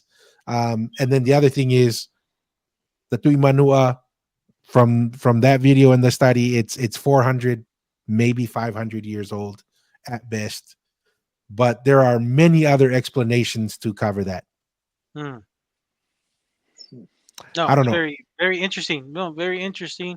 And to be honest, I think we already touched on it too. When they just talk about the ruins and what they find with their studies, they're not interjecting on trying to give a narrative of what the oral history means this way. It was very confusing, but when they just talk about the ruins and what they found, it made sense with the whole timeline. Yeah. And we can actually put things together and say, okay, in the Samoan archipelago, there was the Maria Toa with the little scuffle they had with the Tui Tonga during that time that created the Maria Toa title. Then Salamasina came, and then after Salamasina, the Tui Manua kind of sprung up in Manua. So that gives me a timeline. And when they talk about the data of just what they found and what they've dated, and they don't give their own interpretation, it makes so much sense. There's a better flow and it makes sense. But yeah. Yeah. And then once you understand that relationship to the Tui Tonga, then all the other oral history about the Tui Manua makes sense. A descendant of Tangaloa. Well, yes, because these families, Aho Eitu was the heir, right? Descends from Tangaloa. All this stuff makes sense. You can see how everything with the Tui Manua that does make sense. And then the other stuff that doesn't make sense is once they try to elevate the Tui Manua to the origins of Polynesia and the quote unquote heir directly from Tangaloa, those storylines don't make sense, right? But when you put it with the dates, with the archaeological dates, you can see, okay, there are quite a few things for the Tui Manua that is true with the proper context behind it. Yes. Well, and that's why, and that's the value of us maintaining our sovereignty. Because I'm telling you, us understanding, because and there was it was a Polynesian etiquette, but obviously seems like because when we're the only one to avoid colonization, it's definitely a Tongan thing because we can point to stories of when the older brother doesn't receive the title, they're moved somewhere else, or if you're the legitimate title holder, you go somewhere else to another island. You stay there because that's a Tongan etiquette to don't interfere because you're not going to get it, but you're still family. But it's a Tongan etiquette. You just go somewhere else until whoever's the person's done with the title, and then maybe you can establish relationship or whatever. But there's still that respect, and obviously that's kind of the other theory, right? That's kind of with the Tui Manua, because that's the one we've discussed that it could have been an older brother that resided there, and then it was just respectfully, just kind of left him to do his thing, and maybe some visits and help to create a road or whatever. But also that other one from the other viewer mentioning that hey, maybe some they held the Tui Manua title and the Tui Tonga title at the same Yeah, time. that's a real possibility as well. Yeah. Mm. Right. I mean, and Yeah. let me, you guys just kind of continue on that while I try to find that comment. Yeah. Right, and because that, they that would also reference. Mahino, and also the when they're family like that, or Mahino somewhere down the road, the families are going to re-intermarry Yes. and kind of bring those Yes. bloodlines back together. Yes. Yes. So yeah, we all agree that Manua was a very close tie, but to say that they were the creator of the Tuitonga is pretty far-fetched stretched right now. So um but yeah, we can definitely say it was a close relative of a Tuitonga. But I'm a little more interested in kind of the history of when even the name Tui came into existence. mm, Because like in obviously in Hawaiian history and stuff and everything, there was the god Ku, and that was the huh, political arm. That was essentially the enforcer god, right? Who uh, demanded blood sacrifice and was the god of war. mhm. And so you can kind of see, because I can't remember who it was that was telling me, but it's like that's the god Ku is the same as that's the holder of power in an area, and it's like that is like koe tuia I feia, right? Koe tu I Tonga, koe tu I Mm, Samoa. that that explains. Yeah, And so regarding the location of where they're residing. Yeah. yeah, yeah, yeah. Because there's Well, I remember one guy in the that was in the army with me. His name was his last name was Tui Olosenga. So obviously from Manua, right? Mm, Because you find the Tui name all over Fiji, Tonga, Samoa, all yeah. of those places, right? But the only place where Ku is a god, at least that I'm aware of, is in Hawaii. I don't know if Ku is also a god in Tahiti as well.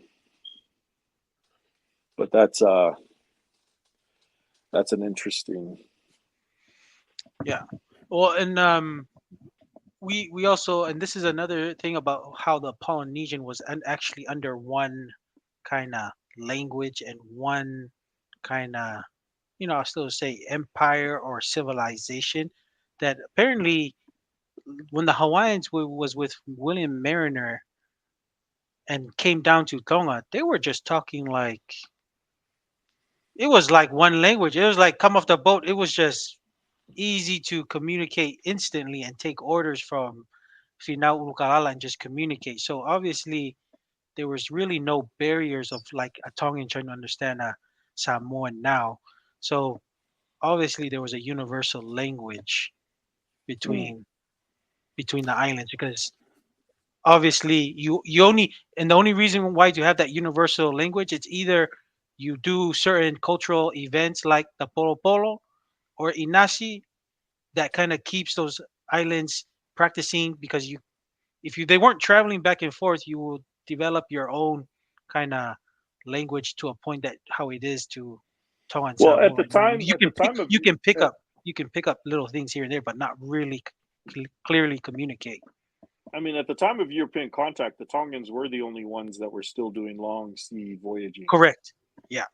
throughout the Pacific. Yes. Well, and it seems like Tongans were the ones that really had for long navigation.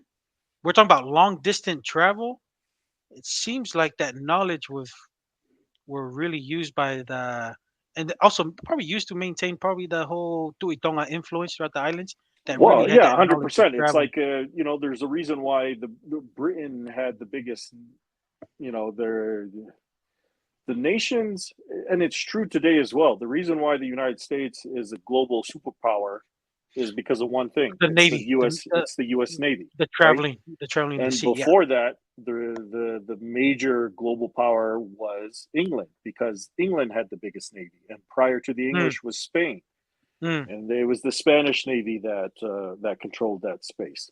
Um, and I mean, the evidence of it clearly is that there's a reason why the Tongans maintained that influence, and it was because yeah. of the long The distance ma- voyaging capability that they had. yeah. But I mean, it's just the English Navy, the American Navy requires an enormous amount of logistical support Mm, and Well, a and that's the widespread. thing. I can't find the comment, but it's one thing to be able to travel. Spain could travel, mm, Portugal could travel. It's another thing to be able to travel and be organized enough yeah. and logistically capable enough and have the military capacity to maintain where you go. I Well, mean, I mean that's the I same mean thing. the Spanish could travel until the English beat them in those naval battles, and Well, then it's not that's necessarily when. that they were beat, but what that storm that destroyed No, the. no, the Battle of Trafalgar. That's Admiral Nelson when he defeats the Spanish Armada. That's when the global tide changes and England becomes the global Oh, superpower. I thought that a storm destroyed the majority of the armada, and what was remaining was destroyed by the English. But could be right.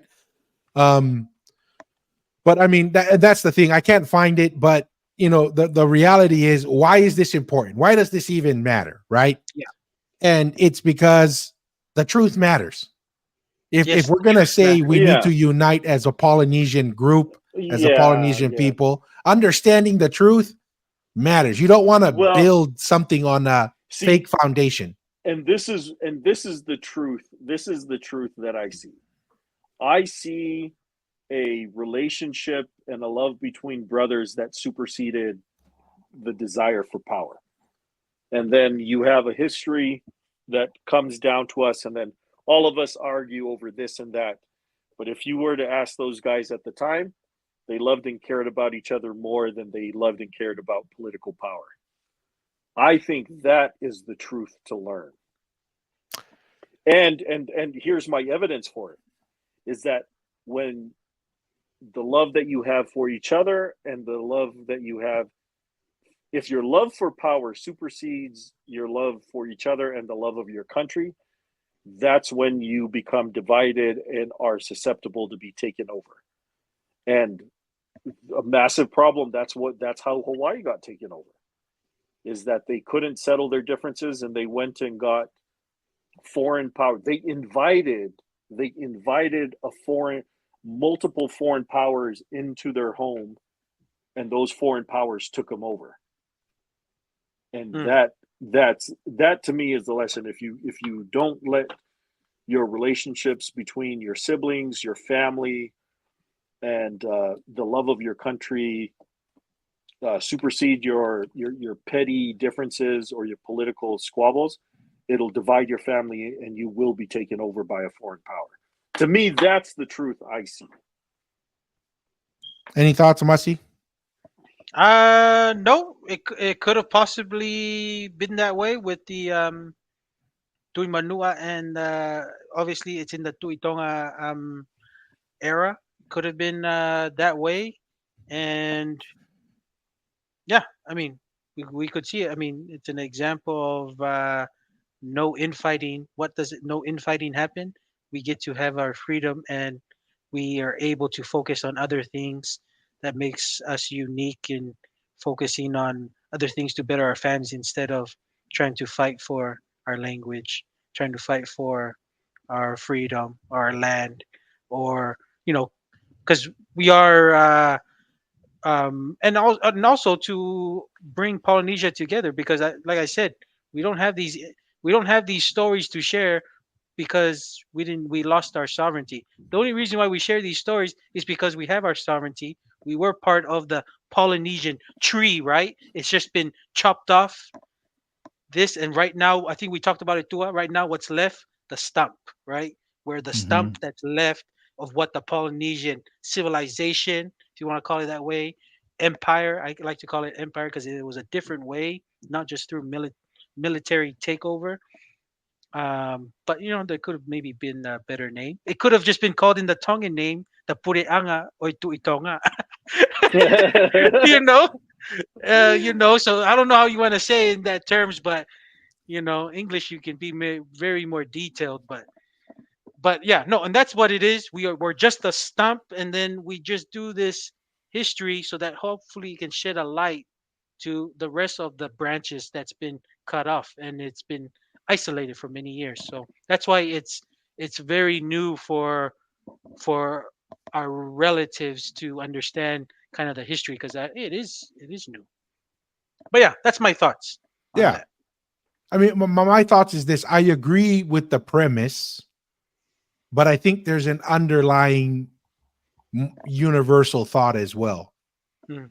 The reason why you have the ability to resist the temptation of power is because you're built your view of the world is built on the truth, right? Yeah. It is the understanding that, dude, it's not easy to maintain power. It's not easy to maintain a quote unquote civilization. It's not easy, and it's actually very delicate, Mm. right? This is why I believe Laufiri Tonga did not just throw Tupou the first under the bus. He understands how delicate power is, how it can slip away from you, and it requires for power to maintain or order to maintain itself, it takes sacrifice.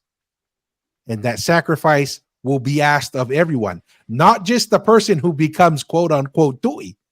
That power is as delicate or as fragile or as strong as everyone around him is willing to sacrifice. But it's understanding that that's what it took. It took thousands of years of sacrifice, and that your quote unquote role in it is understanding that big picture. This is why I think it's important to understand the true origin is for that exact same reason. Mm. There is no reason why a Polynesian nation cannot lay claim on the fact that Tonga not being colonized in many ways is the Polynesian culture as a people not being colonized, right? We can lose the branches, we can lose the bigger portions, but the reality is the root survived, and as long as the root survives, it can be brought back, and that everybody has laid claim to that.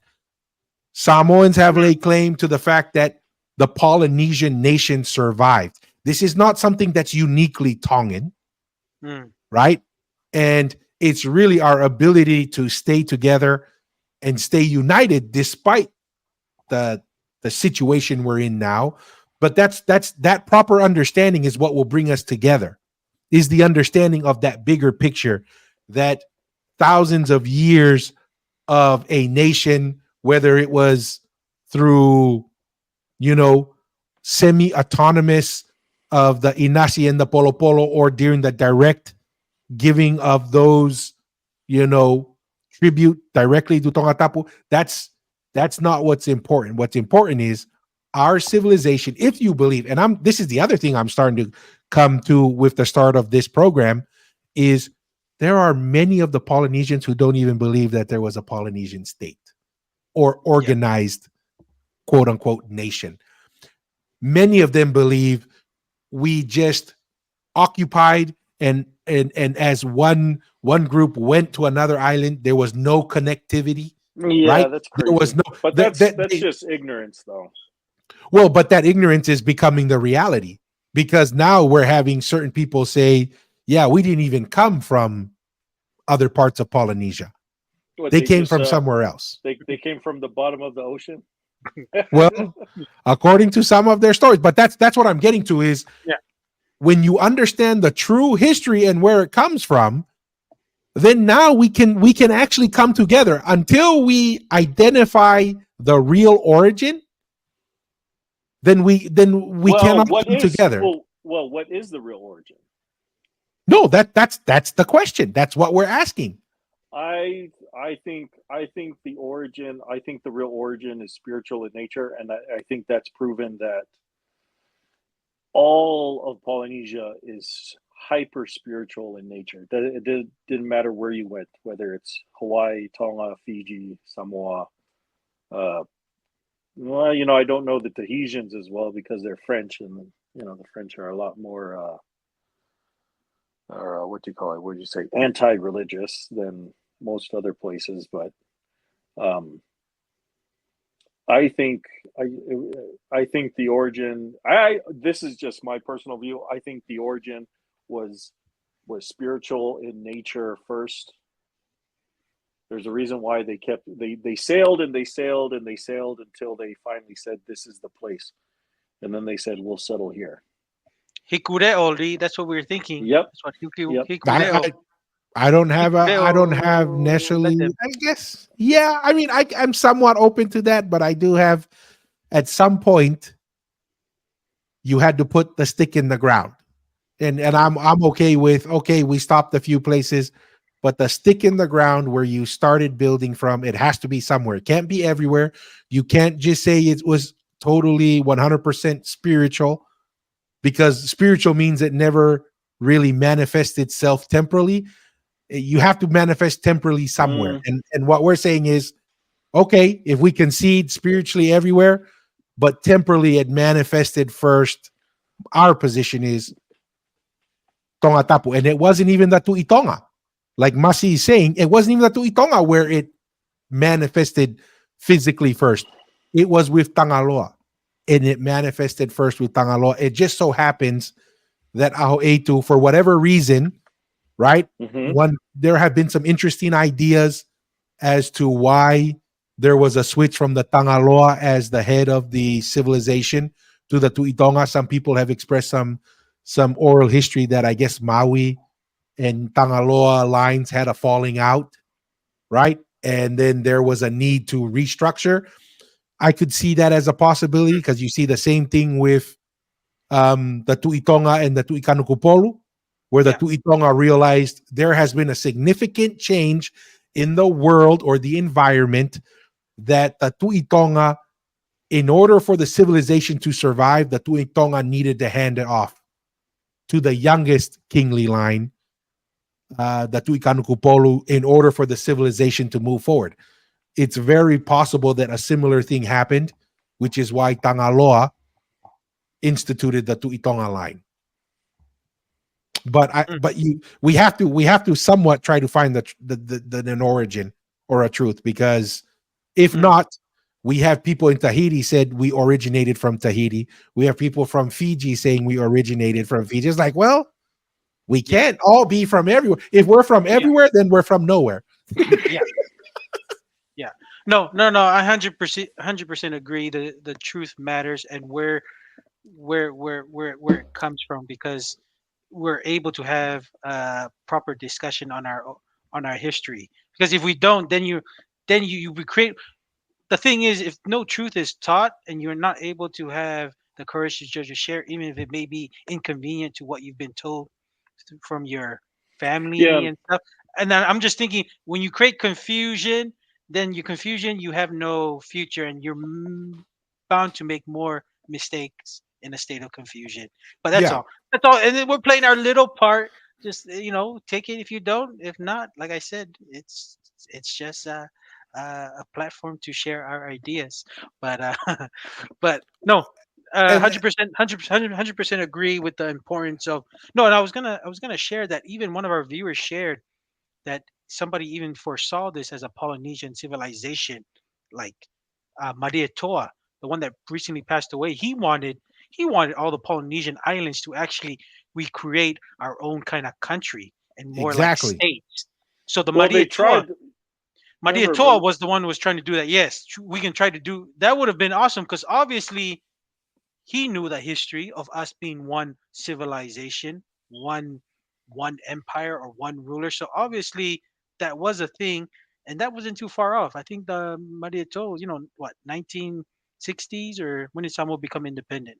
But obviously when he was the head of state, he saw this, and Maria Toa being the oldest title holder in Savai and Upolu, because he had some close history and maybe some family gems that passed down within their history. He knew that we were one civilization. That's why he tried to advocate for it. But obviously, it didn't come to fruition. But like I said, the stump still survive in the roots to this day.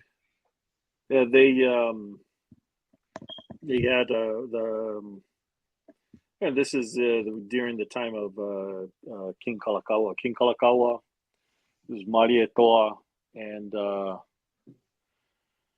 Speaker of the House in Parliament. They were negotiating the Polynesian Confederacy, I think is what they were calling it. They were trying to negotiate a uniting of Tonga, Samoa, and Hawaii. Yeah. No, and That would have that's been the thing. awesome.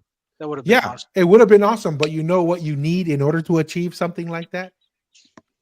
A unified origin and history that everyone says that's it. You need a Well- glue. You need a glue.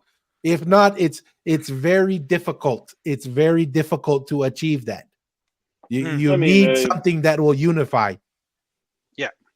I mean, they agreed on a bunch of the origin stuff. What they didn't have were guns big enough to defeat the Europeans who were busy.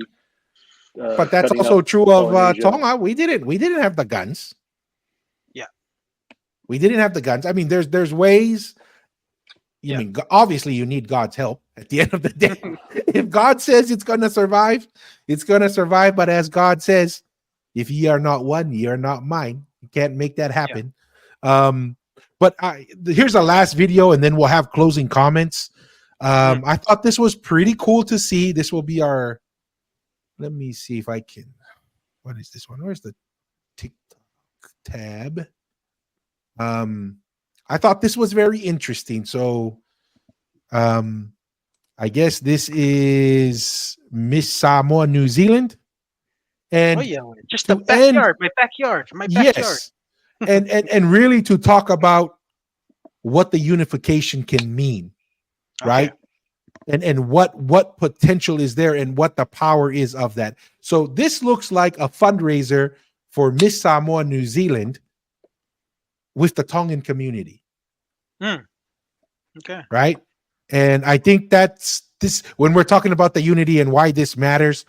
This is the kind of stuff that makes it interesting.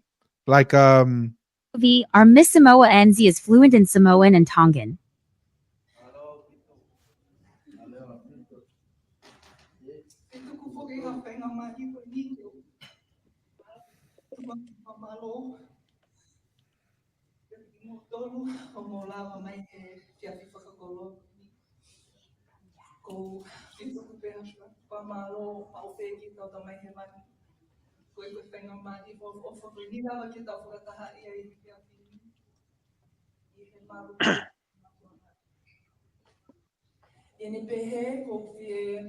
So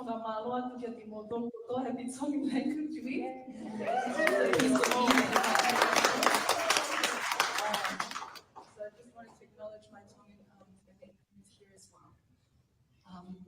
And in saying that, oh my goodness, now my makeup is all no more photos, please. But from the bottom of my heart, everyone here, I just like heartfelt gratitude. Everyone in front of me, behind me, and also those who have worked hard behind the scenes to make this night possible. For that, I just say, and may God be with us in this journey we take together. Look forward to taking you all with me, whether that be virtually or in Samoa. This is for our people and this is for our country. Mesti lumanai manuia, that's what's no bilo samo. And we any platform and it's wala mo zato pulang na labaw. POV are So I thought that was interesting. Closing thoughts. No, enjoy the discussion. You know, this is all part of peeling the potato one skin at a time kind of thing. But you know, this is just our thoughts regarding the Polynesian nation, Polynesian civilization, Polynesian empire, headquartered and led by the Tuitonga in Tongatapu, and we were all one people. And it's an awesome. We've kind of shared before. It is crazy. It is crazy, especially when you look throughout the history of many countries today. That not many First Nation people can say they still have their sovereignty now. At least Polynesians can still say that through the survival of Tonga. And this is all part of building the Polynesian spirit, the Polynesian ingenuity, because the way Tonga survived, it is very smart and tactic. At the same time, spiritually intervened by God, because there's many times, like I said, it is not normal human behavior to let a fellow younger rank line to be in charge of Tonga today, and to give up power. But it's good to see sacrifice, because that's what sacrifice actually looks like, to let maybe a competitor, but it's better to see a competitor win instead of a foreigner rule your lands. And that was what the vision was for Laufiri Tonga. And also not only that, but also the actual transition of the Tongan legitimization of this is the new king that will take us forward in the future with the Taumafakava. So yeah, and this is all part of understanding our history slowly, and you know, more history to be discovered in the future. Malo. Yo, malo, masi. Yeah, my closing thoughts are very much along the lines as you guys shared. I am definitely a big believer that the Polynesian nation existed. It was real, and it is still real to this day. And we see it in the similar culture we share, the spiritual beliefs that we have. And if you are religious, the question we ask ourselves is, why did the Polynesian civilization have the root survive? If the root survived, then one could make the argument there is an intention to restore in some form or way. That would Right? be awesome. Scriptures are Yeah. very clear. That is a fairly regular practice of the God that we worship. Is he may diminish to the point of the root where everyone says it is dead, and then he will bring back that root and it will flourish once again. And so that to me is really important.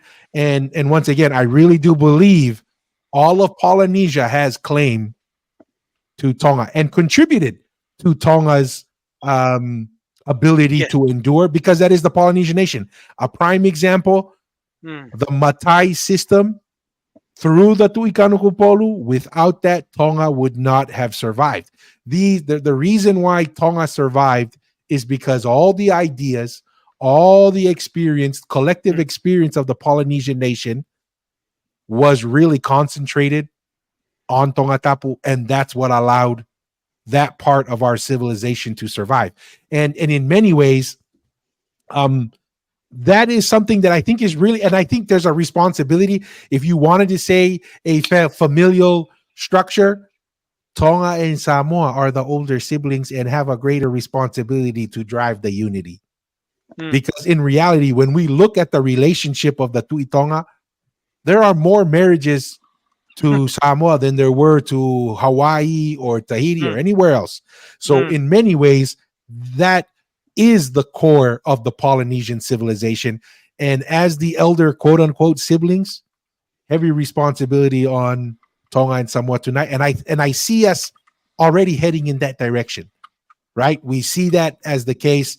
and I'm really excited to see what the future brings. Really appreciate everyone. It's like Yeah. 3 o'clock in the morning. We still have 20 plus active viewers. Oh, looks like Oh, survived the second. Is that the second or third assassination? is Just saying, my uncle Donald made it to the program today. Just Oh, wanna say that. Yahweh. Says he's okay. You know, so just want to say what's up. If the 0.03% of Polynesians in America can vote for Uncle Donald, he would appreciate that. Yeah. To keep your freedoms, to do your podcast and cut costs. See, the reason why he survived, my Hawaiian Chinese wife put the protective amulet next to Oh, right next to him. Donald over here. Yahweh. That's why. That's why he turned his head right at the right moment. Uh-huh. Oh, Yahweh. But yeah, really want to close that out. I appreciate everyone's time and really all the support. We're knocking on 400 subscribers on Facebook. We're almost at 2,000 on TikTok. I mean, we have over 200,000 views on TikTok. Appreciate all the support. Any like, any comment, any share goes a long way. And can't wait to have our Polynation t-shirts and hats come out probably at the beginning of the year. But really appreciate everyone's time. As always, as we close out every program, stay curious and ask the hard questions. And until next time, malo. Malo. Peace.